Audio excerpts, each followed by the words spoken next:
Valentine's 30 years. దీని cost చూస్తే కనుక మీకు 40,000 రూపాయలు పడుతుంది బాటిల్. ఇది చూడండి, గ్లెన్ఫిడ్జ్ 26 years old. ఇక్కడ మీకు ఇంచుమించు దగ్గర ఎంత పడుతుంది, 55,000 రూపాయలు పడుతుంది. ఇది ఎంత దరిద్రం అంటే బోటింగ్ పాస్ చేయడానికి 40 minutes తీసుకున్నారు టైం. సో మా తాగుడుపోతే ఎదవల కోసం అయితే నేను మందు కొనడానికి వెళ్తున్నాను. ఎరా పేర్లు చెప్పంటారా, ఎవడెవరు మందు బాటలు ఇమ్మన్నారా? చూడండి, నేను వచ్చేసి మలేషియా, మనం అండమాన్ దీవుల సమీపంలో వెళ్తున్నాం ఇప్పుడు. అందరికీ హాయ్. ఇది కంటిన్యూషన్ వీడియో లాస్ట్ వీడియో కనుక మీరు చూస్తుంటే మనం లంకావే నుంచి మలేషియా ఎయిర్పోర్ట్కి వచ్చాము. సో ఇప్పుడు వచ్చేసి మనం ఇక్కడ నుంచి ఇండియా వెళ్తున్నాము. అక్కడ మనకు డొమెస్టిక్ ఎమిగ్రేషన్ ఎంత ఏమీ ఉండదు, మనకు ఓన్లీ జస్ట్ పాస్పోర్ట్ అనేది ఒకటి చెక్ చేస్తారు ఐడి కింద. ఇక్కడ నుంచి మనకు ఎమిగ్రేషన్ అంతా ఉంటుంది ఇండియా వచ్చే వాళ్ళందరికీ. తర్వాత మనం ఎమిగ్రేషన్ క్రాస్ అయిన తర్వాత డ్యూటీ ఫ్రీ కూడా చేయొచ్చు. సో డ్యూటీ ఫ్రీ అనేది ఎలా చేయాలి, ఇమిగ్రేషన్లో మనల్ని ఏమేమి క్వశ్చన్లు అడుగుతారు ఏంటనేది చెప్తాను. అలాగే ఇప్పుడు మనం వెళ్తున్న ఎయిర్లైన్స్ వచ్చేసి ఎయిర్ ఏషియా. సో ఇండియా నుంచి ఎయిర్ ఏషియాలో మేము జస్ట్ 7,000 రూపీస్కి up and down flight tickets అయితే కొట్టాము. మీకు ఆ వీడియోస్ అన్నీ కింద ఉంటాయి. మలేషియాలో ఈసారి నేను ఎక్స్ప్లోర్ చేసినట్టు ఇంకా ఎక్స్ప్లోర్ చేస్తానో లేదో కూడా తెలియదు. ఇక వీడియోస్ అన్నీ కూడా ఛానల్లో ఉంటాయి. సో ఇప్పుడు డొమెస్టిక్ టెర్మినల్ నుంచి మనం ఇంటర్నేషనల్ వెళ్తున్నాము. లోపల నుంచే కనెక్షన్ అయితే ఉంటుంది. సో మీరు ఎవరిని అడిగినా చెప్తారు. మీరు సిటీ నుంచి వచ్చేటప్పుడు మీరు క్లియర్ ఎక్స్ప్రెస్లో కానీ, అంటే ట్రైన్లో కానీ, బస్సులో కానీ వచ్చేస్తే టెర్మినల్ 2 ఇంటర్నేషనల్ వాళ్ళే దించేస్తారు. బట్ డొమెస్టిక్ టెర్మినల్ నుంచి ఇంటర్నేషనల్ టెర్మినల్కి మారేటప్పుడు లోపల నుంచి ట్రాన్స్ఫర్స్ అవ్వాలి. మీకు రాసి ఉంటుంది క్లియర్గా. ఇక్కడ చూడండి, ట్రాన్స్ఫర్స్. సేమ్ ఎయిర్లైన్స్ అయితే మీకు లోపల నుంచి ట్రాన్స్ఫర్స్ ఉంటాయి. ఇప్పుడు మలేషియన్ ఎయిర్లైన్స్లోనే మీరు మళ్ళీ ఫ్లై అవుతున్నారు అనుకోండి ఇండియాకి. సో లోపల నుంచి ట్రాన్స్ఫర్స్ ఉంటాయి. ఇప్పుడు మనం వెళ్తుంది మలేషియా టు ఎయిర్ ఏషియా కదా. సో కంప్లీట్గా బయటకు వచ్చి, బయట మనకు మెట్రో ఉంటుంది ఎయిర్పోర్ట్ షటిల్ది, అది తీసుకొనైనా వెళ్ళాలి, లేకపోతే కనుక బస్ తీసుకొనైనా వెళ్ళాలి. సో ఫస్ట్ నేరుగా ఎగ్జిట్ అయిపోవాలి. వేరే ఎయిర్లైన్స్ అయితే మాత్రమే, సేమ్ ఎయిర్లైన్స్ అయితే లోపల నుంచి ట్రాన్స్ఫర్స్ ఉంటాయి, వాళ్ళే ట్రాన్స్ఫర్ చేస్తారు. అమ్మా, ఇది డొమెస్టిక్ టెర్మినల్ లోపల బ్యాగేజ్ రీక్లెయిమ్ సెంటర్. ఇది చూడండి అసలు ఎలా ఉందో. డొమెస్టిక్ ఎయిర్పోర్ట్ కూడా అదిరిపోయింది అసలు మలేషియా కోలాలంపూర్లో. టెర్మినల్ 1 డొమెస్టిక్ టెర్మినల్ నుంచి ఇంటర్నేషనల్ టెర్మినల్కి మీరు ఫ్లైట్లో వచ్చి ట్రాన్స్ఫర్ అవ్వాలంటే సింపుల్ వే చెప్తాను చూడండి. మీకు ఇక్కడ లెవెల్ 1లో క్లియర్ ట్రాన్సిట్ అని ఉంటుంది. ఇది వచ్చేసి నేరుగా డొమెస్టిక్ నుంచి ఇంటర్నేషనల్ టెర్మినల్కి తీసుకెళ్తుంది. పర్ పర్సన్ వచ్చేసి 2 ringgits అయితే ఛార్జ్ చేస్తారు. లెవెల్ 1 ఇది, లెవెల్ 1లో ఉంటుంది. ఇది ప్లాట్ఫామ్ B. ఓకే, ఈ టికెట్స్ ఉన్నాయి కదా, వీటిని అయితే స్కాన్ చేయాలి. ఇక్కడ స్కానింగ్ అయిపోయింది. ఇక్కడ చూడండి క్లియర్ 2 అని, టెర్మినల్ 2కి. Back to train. Platform B పై నుంచైనా వెళ్తుంది, ఏ పై నుంచైనా వెళ్తుంది. అక్కడ స్టాఫ్ ఉన్నారు, ఒకసారి కనుక్కోండి. మనకి ఇక్కడ ప్లాట్ఫామ్ B అని ఇచ్చారు కదా, ఏ పై నుంచి కూడా అలో చేశారు. అలాగే ఎయిర్పోర్ట్ నుంచి ఎవరైనా సరే సిటీకి వెళ్ళాలనుకుంటే కోలాలంపూర్కి this is the best way, fastest way. So ఇదే ట్రైన్ మీకు సిటీకి కూడా వెళ్తున్నాం ఇప్పుడు. టెర్మినల్ 2 సైడ్ ఇంటర్నేషనల్ ట్రాన్స్ఫర్స్ వచ్చేసింది. టెర్మినల్ 2 పక్కనే, ఒక 1 minute కూడా పట్టలేదు, 1.5 kilometer ఉంటుంది అంతే. ఇదే క్లియర్ ఎక్స్ప్రెస్. ఇప్పుడు మనం పైకి వెళ్ళాలి. ఎంత దరిద్రం అంటే బోటింగ్ పాస్ చేయడానికి 40 minutes తీసుకున్నారు టైం. మ్యాటర్ చెప్తా చూడండి. ఇక్కడ మనకు ఎయిర్ ఏషియా ఎయిర్లైన్స్ కదా, సెల్ఫ్ చెక్ ఇన్ చేసుకునే కౌంటర్స్ ఉన్నాయి. సెల్ఫ్ చెక్ ఇన్ చేసుకునే కౌంటర్స్ దగ్గరికి వెళ్ళి నేనే ట్రై చేస్తే అవి కౌంటర్స్ పని చేయట్లా. ఇక్కడ చూడండి, పాపం ఎయిర్ ఏషియాలో ఫ్లై అయ్యే వాళ్ళ పరిస్థితి చూడండి. మొత్తం గంటన్నర సేపు నుంచి క్యూ లైన్లో ఉన్నారు. తర్వాత నేను క్రాంతి ఇద్దరం ఉన్నాం కదా. తర్వాత గ్రూప్ చెక్ ఇన్ చేసాం. గ్రూప్ చెక్ ఇన్ అంటే 4-5 మంది ఉంటారు కదా, వాళ్ళందరికీ ఒకే చెక్ ఇన్ ఉంటుంది, PNR ఒకటే ఉంటుంది కాబట్టి. సో ఆ చెక్ ఇన్ చేసాము. అక్కడ పాస్పోర్ట్ స్కాన్ చేస్తుంది, టికెట్ స్కాన్ చేస్తుంది, పాస్పోర్ట్ స్కాన్ చేస్తుంది, టికెట్ స్కాన్ చేస్తుంది. ఏం చూస్తుందో అంతసేపు నాకు అర్థం కావట్లేదు. మళ్ళీ ఫైనల్గా మహాతల్లి బోర్డింగ్ పాస్ అయితే ఇచ్చింది. ప్రాబ్లం ఉంటే ఏదైనా చెప్పాలా, ఇది ప్రాబ్లం అని.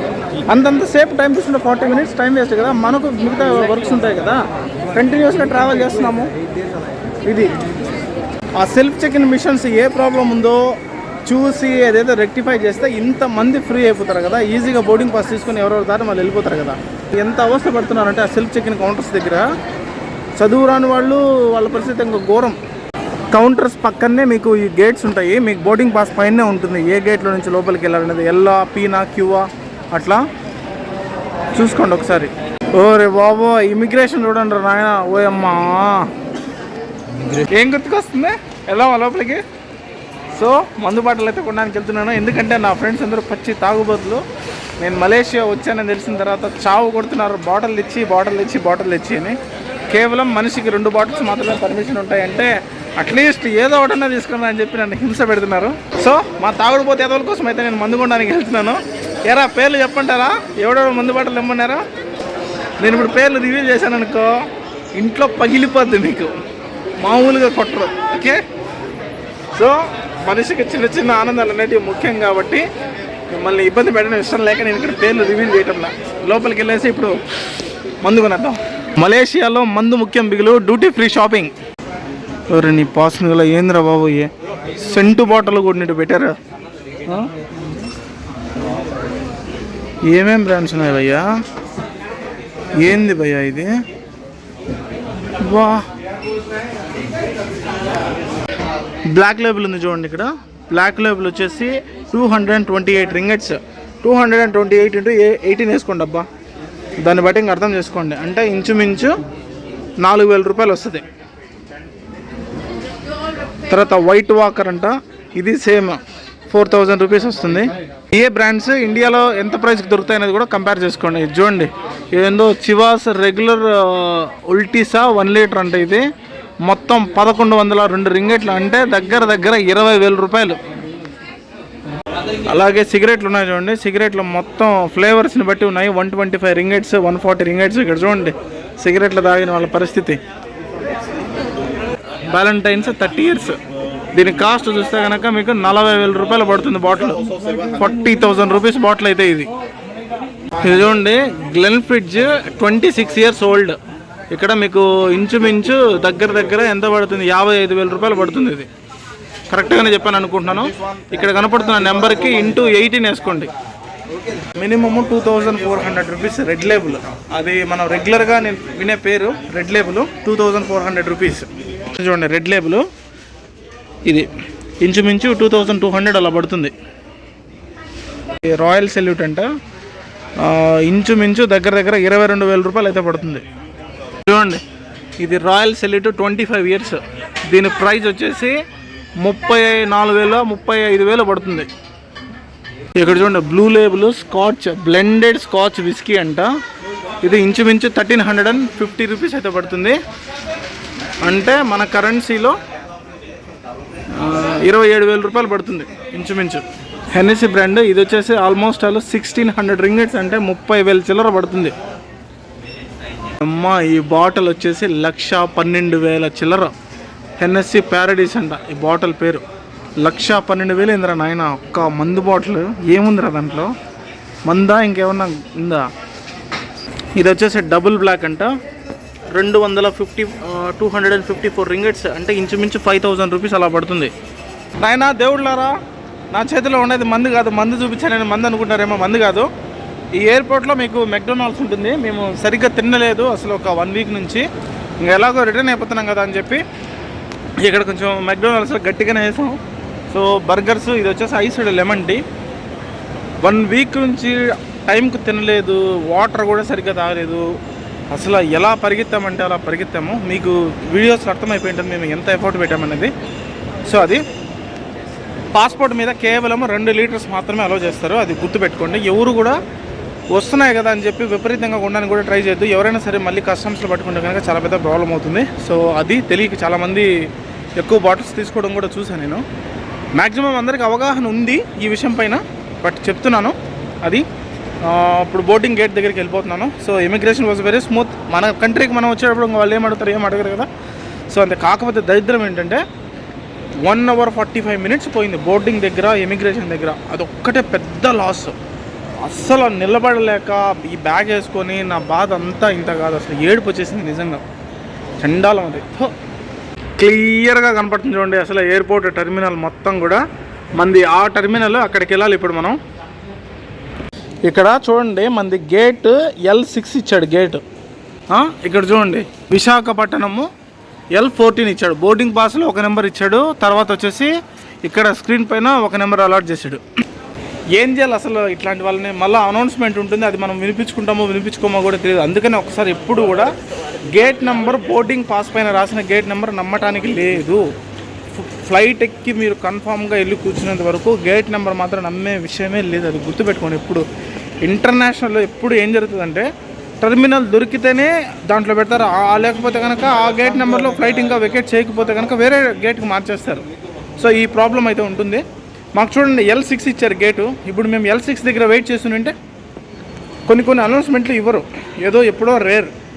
L14కి మార్చాడు మళ్ళీ దాన్ని. ఇప్పుడు మేము మళ్ళీ L14కి వెళ్ళాలి. పాప మన ఇండియన్స్ అంతా అదే గొడవ. గేట్ నెంబర్ 6 అని బోర్డింగ్ పాస్లో ఇచ్చి వాడు 14కి చెక్ ఇన్ ఇచ్చాడు ఆన్ బోర్డింగ్. పాప అందరు కన్ఫ్యూజన్, నోటికి వచ్చిన బూతులు పెడుతున్నారు. ఇప్పుడే మనమైతే ఫ్లైట్ లోపలికి వెళ్తున్నాము. కోలాలంపూర్కి అండ్ మలేషియాకి బాయ్ చెప్పేసి టైం వచ్చింది. క్రాంతను మాత్రం happy. First trip, first time flight ఎక్కాడు. అది ఇంటర్నేషనల్ కొట్టాడు. సో ఇక్కడ మొత్తం కావాల్సినంత కంటెంట్ కొట్టాడు, లక్షణంగా ట్రావెల్ చేశాడు. Flying back to India. మన సీట్ నెంబర్ అయితే 8E. ఫ్లైట్లో కూర్చునేసాము, కానీ బాబుకి వచ్చి విండో సీట్ వచ్చింది. ఆ విండో సీట్ వచ్చేసి నేను ఎక్స్చేంజ్ చేసుకున్నాను. ఫ్లైట్ మొత్తం తెలుగులో ఉన్నారు. రచ్చ నా తెలిసి పైలట్ దిగేస్తాడు, మధ్యలోనే వదిలేస్తాడు. జాగ్రత్తగా నడపని చెప్పొచ్చు. ఈరోజు నాకు తగిలిన లాటరీ ఏంటంటే ఇంజన్ సైడే వచ్చింది. దానికి తోడు ఆ వింగ్ పైన లైట్స్ ఉన్నాయి కదా, ఆ లైట్స్ మొత్తం బ్లింక్ అవుతూ ఉంటాయి. నైట్ మొత్తం ఫ్లాష్ కొడుతూ ఉంటాయి, కళ్ళల్లో పడుతూ ఉంటుంది. సో ఈరోజు కూడా నాకు నిద్ర మింగింది. ఫ్లైట్ ఇప్పుడే టేక్ ఆఫ్ కోసం ప్రిపేర్ అవుతుందండి. రన్వే పైకి వెళ్తుంది. ఇక మలేషియాకి అయితే బాయ్ చెప్పేసే టైం వచ్చింది. ఇక మళ్ళీ ఎప్పుడు వస్తానో ఏమో. వచ్చిందబ్బా మా వాడికి ఊపు. లైట్లు గీట్లు అన్నీ ఆన్ చేసాడు ఇప్పుడు ఇంజిన్ సైడ్. స్టార్ట్ చేయనా?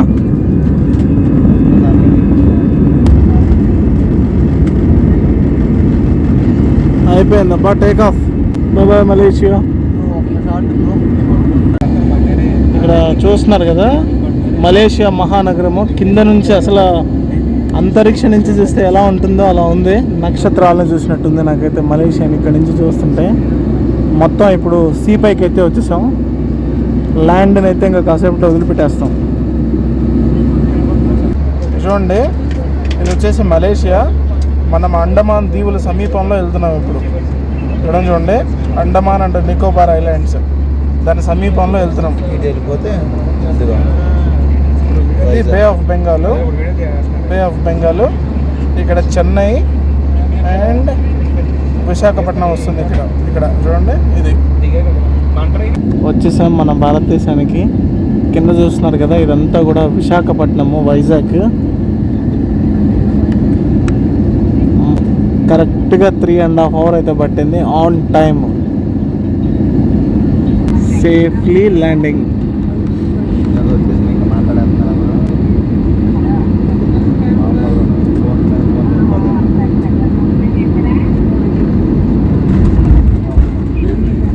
మంచి ల్యాండింగ్, చాలా స్మూత్ ల్యాండింగ్, ఎక్సలెంట్ ల్యాండింగ్, బాగా ఎక్సలెంట్ ల్యాండింగ్.